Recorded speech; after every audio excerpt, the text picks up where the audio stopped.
A noite em Lisboa estava encharcada de silêncio, até que um grito cortou o ar, fazendo os vizinhos prenderem a respiração. Laura Martins caminhava pela rua deserta, sentindo o coração acelerar, sem saber por quê. Pedro Carvalho disse: "Você ouviu isso? Parecia vir da casa ao lado. Os olhos de Laura tremeram enquanto o eco do som parecia vir de todas as direções. E o som de vidro quebrado seguiu, como se alguém tivesse atravessado uma janela. E um corpo caiu com um baque pesado, e o silêncio se tornou ainda mais sufocante. O narrador descreve que nenhum dos presentes estava preparado, nem Laura, nem Pedro, nem mesmo a cidade que dormia inocente. Cada sombra agora parecia mais longa, cada batida do relógio mais alta. Laura pensou que era apenas mais uma noite comum, mas descobriu que estava diante de algo que mudaria tudo. Pedro se aproximou lentamente, e o medo dele se confundia com a curiosidade.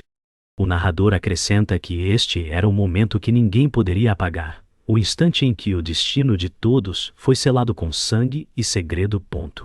O narrador descreve como Laura Martins e Pedro Carvalho se aproximaram lentamente da casa, cada passo ecoando como um tambor no silêncio da rua. Laura murmurou: "Pedro, e se for tarde demais?" Ele respondeu: "Temos que verificar. Não podemos fingir que não ouvimos nada." O portão rangeu quando Pedro o empurrou, o som parecendo mais alto do que deveria. O cheiro de ferro e madeira molhada tomou o ar, junto com uma sensação de algo errado. O narrador acrescenta que, mesmo sem provas, a atmosfera já era suficiente para acusar o lugar. Laura hesitou, mas seguiu, sabendo que algo maior estava em jogo. O narrador conta que a sala parecia abandonada, mas cada detalhe gritava perigo. O vidro no chão refletia a luz amarelada da lâmpada, e havia marcas no piso, como se alguém tivesse sido arrastado. Laura disse: "Isso não parece um assalto comum." Pedro olhou ao redor e respondeu: "Alguém tentou esconder algo, mas foi descuidado." O silêncio parecia vivo, como se a própria casa respirasse. O narrador descreve como um retrato. Caído no chão, chamou a atenção de Laura. A moldura estava rachada, e atrás dela havia um cofre entreaberto. E Pedro disse: "Isto não é acaso." Laura respondeu: "Alguém procurava algo de valor, mas deixou pressa no caminho." O ar ficou mais pesado, e o som de um piso rangendo ecoou de outro cômodo. O narrador conta que os dois se viraram de repente quando ouviram passos vindos do corredor. Laura sussurrou: "Tem alguém aqui." Pedro cerrou os punhos e respirou fundo, respondendo: "Prepare-se. Seja quem for." A tensão explodiu no silêncio, transformando cada segundo em eternidade. O som se aproximava, cada batida como o prenúncio de um encontro inevitável. Inevitável.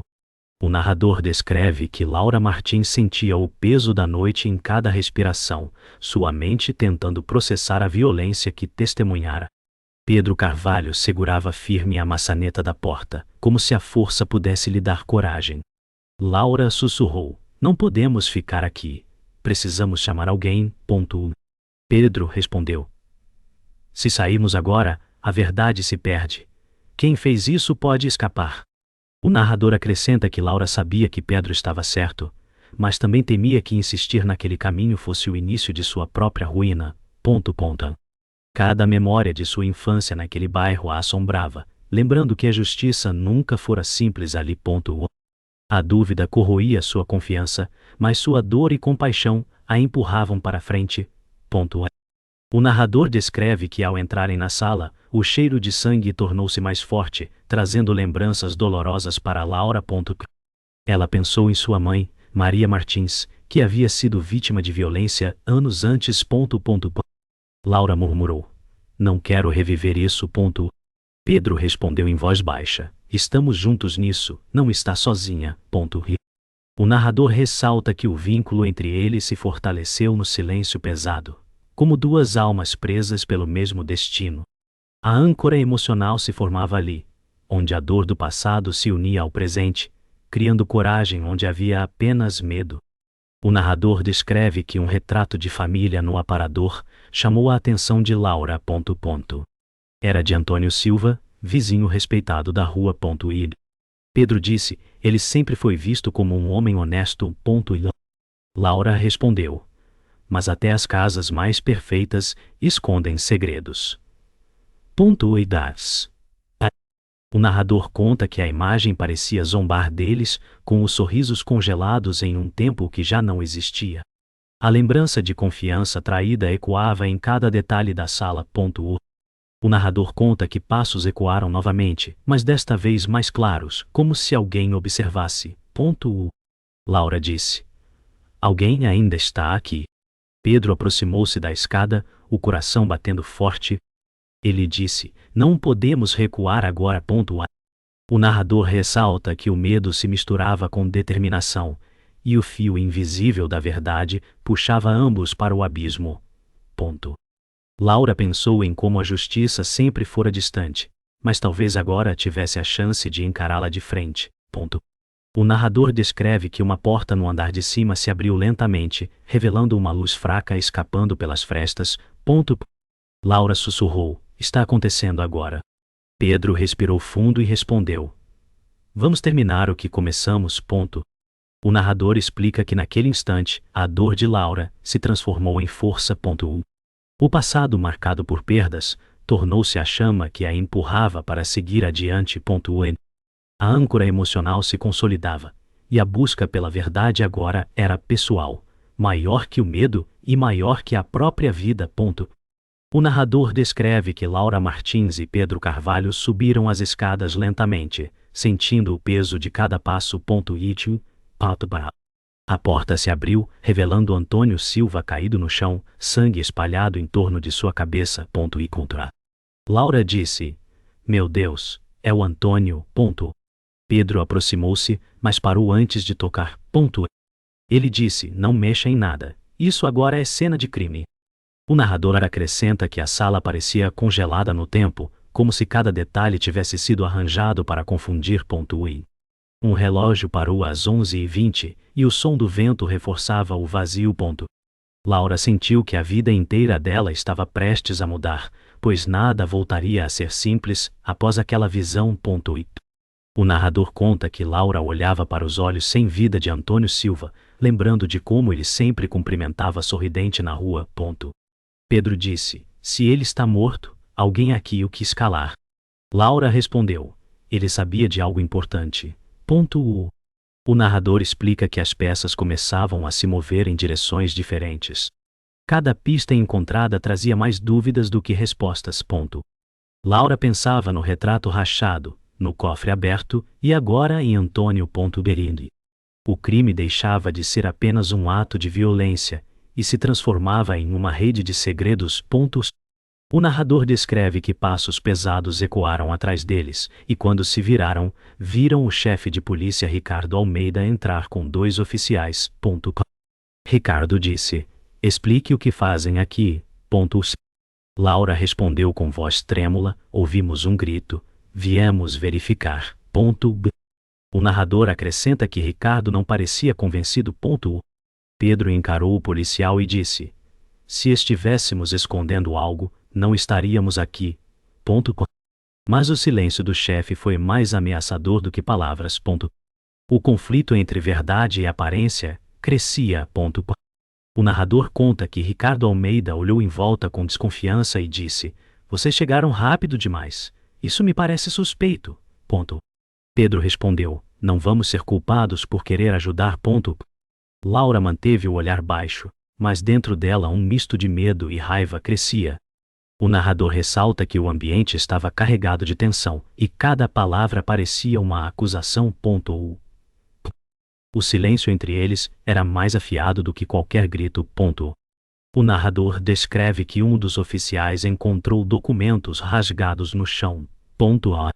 Ele disse, chefe, parece importante. Ricardo Almeida pegou os papéis, seus olhos estreitando ao ler.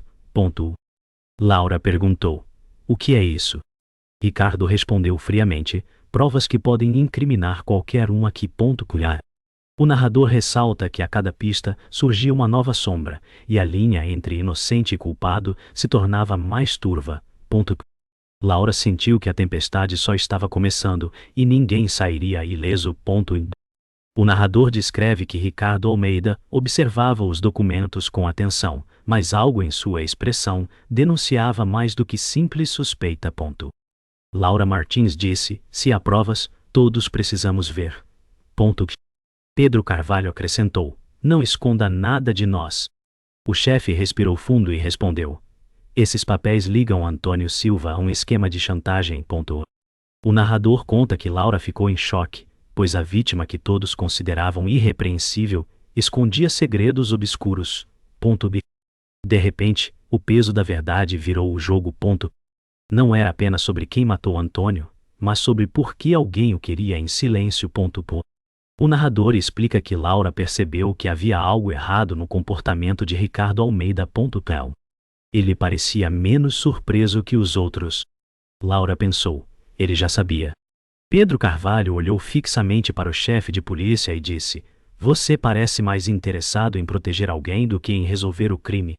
Ricardo retrucou friamente: cuidado com o que insinua, Pedro. O narrador descreve que, naquele instante, a confiança na autoridade começava a ruir. O chão parecia ceder sob os pés dos presentes. O narrador conta que, enquanto discutiam, um dos oficiais encontrou uma fotografia escondida sob a cama. Era Antônio Silva com Ricardo Almeida em um jantar privado. Laura exclamou: vocês se conheciam bem mais do que dizia. Ricardo tentou esconder o nervosismo, mas Pedro disse: isso muda tudo. O senhor não é apenas investigador, mas parte desta trama. O narrador explica que o choque foi profundo. O inimigo estava dentro da sala o tempo todo. O narrador descreve que Ricardo Almeida deu um passo à frente, tentando recuperar o controle. Ele disse: vocês não sabem com o que estão lidando. Laura respondeu firme: mas sabemos que está mentindo. Pedro acrescentou: o crime perfeito não existe, Ricardo. Sempre sobra uma fenda. O narrador ressalta que aquele foi o momento em que a confiança desmoronou de vez. A verdade se abriu como a tampa de um caixão, revelando que o guardião da lei poderia ser cúmplice do crime. O narrador conta que, de repente, as luzes da casa piscaram e se apagaram, deixando apenas a lua como guia. Um barulho de porta batendo ecoou no andar de baixo. Laura disse: não estamos sozinhos? Pedro sussurrou: isso não é coincidência. Ricardo manteve o silêncio, mas sua expressão o denunciava. O narrador explica que naquela escuridão, os papéis mudaram. O detetive já não era confiável. A vítima não era inocente, e o verdadeiro culpado poderia estar prestes a agir novamente. O chão havia cedido, e a história dobrava em outra direção. O narrador descreve que a tensão alcançou o ponto máximo quando Pedro Carvalho se colocou frente a frente com Ricardo Almeida. Laura Martins implorou: chega de mentiras, Ricardo, diga a verdade. Ricardo respondeu com frieza: vocês não têm ideia do que está em jogo. O narrador explica que a sala parecia menor, as paredes aproximando-se, como se o próprio espaço quisesse esmagar os presentes. Pedro gritou: Antônio Silva sabia demais, e você quis silenciá-lo. Laura, com lágrimas nos olhos, disse: a justiça não pode ser enterrada junto com ele. O narrador ressalta que cada palavra cortava como lâmina, e o silêncio depois de cada frase era tão pesado que parecia ter forma.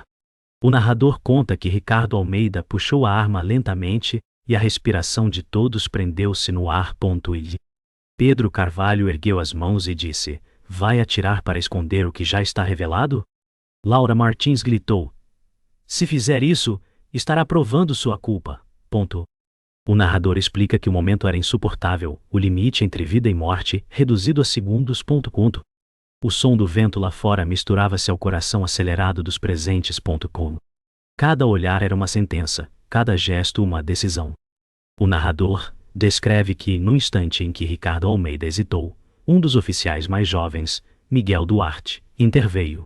Miguel disse: chefe, isso não é certo. Ricardo respondeu furioso: fique fora disso, Duarte.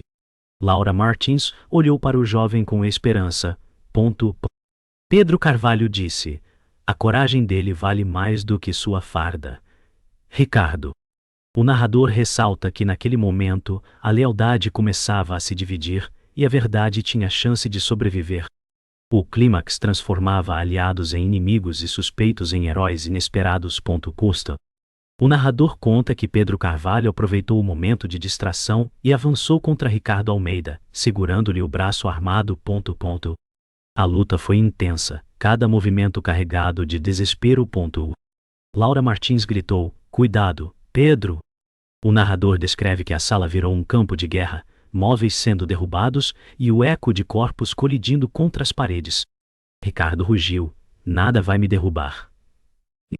Pedro respondeu: a verdade sempre derruba os falsos. O narrador ressalta que este era o confronto inevitável, o ápice da tempestade. O narrador descreve que, após segundos eternos, o disparo ecoou. O som preencheu a casa, e o silêncio seguinte foi ensurdecedor. Ricardo Almeida caiu no chão, sangrando, enquanto Pedro Carvalho respirava ofegante, a arma em sua mão tremendo. Laura Martins correu até ele e disse: está acabado? Pedro respondeu: não, apenas começou. O narrador explica que o clímax não trouxe paz, mas abriu novas feridas. A vitória parecia amarga, e a justiça ainda não estava completa. O custo daquele confronto seria pago por todos. O narrador descreve que a casa estava mergulhada em silêncio após o disparo, o cheiro de pólvora ainda pairando no ar. Laura Martins olhou para Pedro Carvalho e disse: não podemos deixar isso em vão. Pedro respirava com dificuldade e respondeu: a verdade deve sair daqui, custe o que custar. O narrador conta que Ricardo Almeida agonizava no chão, seus olhos cheios de arrependimento, mas nenhum pedido de perdão escapou de sua boca. O jovem oficial Miguel Duarte aproximou-se e disse: eu vi tudo, vou testemunhar. O narrador ressalta que finalmente alguém tinha coragem para expor o que sempre fora escondido. O narrador conta que Laura Martins segurou a mão de Pedro Carvalho, percebendo a dor em seus olhos. Ela disse: não importa o quanto tentem encobrir, vamos levar isso à justiça. Pedro respondeu com voz trêmula: mesmo que o sistema falhe, não vou desistir. O narrador explica que as cicatrizes já estavam gravadas, mas também nascia ali uma determinação inquebrável. Miguel Duarte olhou para eles e disse: há mais gente disposta a ajudar do que imagina. O narrador acrescenta que a tempestade começava a se dissipar, mas o ar ainda estava carregado de medo e incerteza. O narrador descreve que, do lado de fora, a rua ainda estava envolta pela neblina da madrugada. Sirenes se aproximavam, anunciando que reforços chegariam. Laura Martins disse: agora, eles verão a verdade. Pedro Carvalho olhou pela janela e respondeu: esperemos que desta vez escutem. O narrador explica que cada passo fora daquela casa seria o início de uma longa batalha. Não bastava expor o crime, seria preciso enfrentar um sistema disposto a se proteger. O silêncio da vizinhança parecia cúmplice, mas a coragem de Laura e Pedro rompia o medo. O narrador conta que Ricardo Almeida, com sua última força, murmurou: nada muda. Eles sempre vencem. Laura Martins inclinou-se e respondeu firme: não desta vez. O narrador explica que aquelas palavras foram como um juramento, um corte definitivo com o passado. Pedro Carvalho disse: mesmo que este crime nunca seja totalmente punido, ninguém mais acreditará na mentira de perfeição. O narrador ressalta que a casa se tornava um símbolo de ruínas e verdades reveladas. A tempestade havia passado, mas deixou cicatrizes profundas. O narrador descreve que o amanhecer começou a iluminar as ruas, trazendo um brilho frio que parecia zombar do caos da noite. Laura Martins saiu da casa com Pedro Carvalho ao lado, ambos marcados pela dor, mas de pé. Miguel Duarte os seguiu, carregando as provas. Laura disse: a verdade não nos pertence, pertence a todos. Pedro respondeu: e se o mundo fechar os olhos, seremos nós a lembrá-los. O narrador conclui que a resolução não era uma vitória limpa, mas uma cicatriz, visível e permanente, que lembraria a todos que a mentira quase venceu, mas não conseguiu apagar a verdade. O narrador descreve que a manhã parecia prometer normalidade, mas o peso da noite anterior ainda pairava sobre todos. Laura Martins caminhava pela rua deserta com Pedro Carvalho, enquanto Miguel Duarte seguia com as provas em mãos. Laura disse: as pessoas precisam acreditar que há justiça. Pedro respondeu: mesmo quando a justiça custa sangue. O narrador ressalta que os vizinhos observavam pelas janelas, silenciosos, como se já soubessem que a verdade jamais seria completamente revelada. A sensação de que algo escapara deixava o ar carregado, uma ferida aberta que ninguém ousava tocar. O narrador conta que, ao chegarem à delegacia, Miguel Duarte entregou os documentos a outro oficial. Mas o olhar frio do homem dizia que não haveria mudanças. Laura sussurrou para Pedro: eles não querem a verdade. Pedro respondeu: eles temem a verdade. O narrador explica que, mesmo com as provas nas mãos da lei, o silêncio se mostrava mais poderoso do que qualquer palavra. A confiança se quebrava de novo como vidro frágil. O narrador descreve que, ao sair da delegacia, Laura Martins olhou para Pedro Carvalho e disse: eles vão enterrar isso. Pedro respondeu: então seremos nós a manter viva a verdade. O narrador ressalta que a dor se transformava em promessa. O crime perfeito quase enganara a todos, mas agora seria lembrado não como vitória dos culpados, e sim como cicatriz que jamais permitiria o esquecimento. Laura fechou os olhos por um instante, sentindo o peso da responsabilidade. O narrador conta que, naquela noite, Laura Martins retornou sozinha à casa onde tudo começou. A porta rangia sob o vento, e o cheiro de madeira queimada ainda impregnava o ar. Ela disse em voz baixa: Antônio, seu silêncio não foi em vão. O narrador explica que Laura não buscava paz, mas sim a certeza de que jamais deixaria aquele crime cair no esquecimento. As paredes escuras guardavam segredos, mas agora também guardariam uma promessa: a de resistir contra as mentiras. O narrador descreve que, ao se afastar da casa, Laura Martins ouviu passos atrás de si. E virou-se, mas a rua estava vazia. Um arrepio percorreu sua espinha. Pedro Carvalho apareceu logo depois e perguntou: o que houve? Laura respondeu: alguém ainda está livre.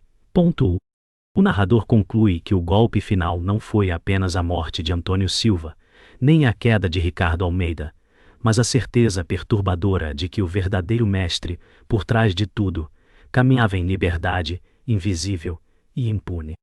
O eco dessa verdade nunca se calaria.